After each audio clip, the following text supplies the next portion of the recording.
Hey, did you hear the one about Michael Schumacher's cat? It goes meow! Rush is kind of like Black Swan, but with guys and cars. Truth be told, I do know a little bit about Formula One because I used to watch Formula One races all the time with my dad when I was a kid, and this was like in the late 90s. So I know about Michael Schumacher, Mika Hakkinen, Barrichello, David Coulthard, because these were the hot drivers when I was watching Formula One. And I was interested in Rush because I wanted to see how accurate a representation they could have of this world of Formula One. And of course, they needed to flash it up a little bit because Formula One races are pretty boring. And of course, for the sake of the movie, you can't really have that accurate a representation because, like I said, it would be pretty boring. But the one thing that I did irritate me about the way that Rush depicted these races were the commentators. Outside of the fact that they were saying shit that was incredibly obvious for everybody, they were also very melodramatic about the whole thing. From what I remember, Formula One commentators are just slightly less bored with their lives than golf commentators. But all that being said, I really liked this movie because it represented a complex relationship between Niki Lauda and James Hunt, and it never takes sides. Sometimes you're rooting for Lauda, other times you're rooting for James Hunt, but it really did focus on their lives as professional drivers. It was a perfect blend of their experience as drivers and a little bit of their personal lives.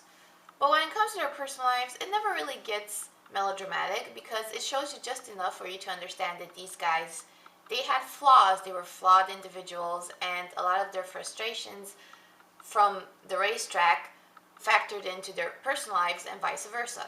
At the end of the day, you understand that these are two very different people that wanted the same thing, but they just went about it in very different ways. Daniel Bruhl gives the better performance of the two, but it's understandable because he actually had access to the guy that he was playing, the real Niki Lauda. And James Hunt, Chris Hemsworth character, Chris Hemsworth does act to the best of his abilities, and I think it's his best work yet. But the truth is that his character never really sinks to the depths, to the dramatic depths that Daniel Bruhl's character does. When the movie is over, you feel like you know Niki Lauda a little bit better than you know James Hunt. But the movie does get a little bit preachy when it comes to the character of James Hunt because it has this aura of how dare you be successful and be a slut at the same time. So the relationship was very well portrayed. You don't take sides, you show just enough of these guys both on the racetrack and off it. And on top of that, you have 70s Europe. The one thing that the movie lacked was more ABBA. How can you have action that takes place in Europe in the 70s and not have ABBA? And I was really worried at the beginning because the very first race of the movie has the soundtrack of Gimme Some Lovin', and that gave me some Days of Thunder flashback heebie-jeebies. That's a technical term, by the way, flashback heebie-jeebies. All in all, I enjoyed it. I know a little bit about Formula One, so it had the added nostalgia factor for me.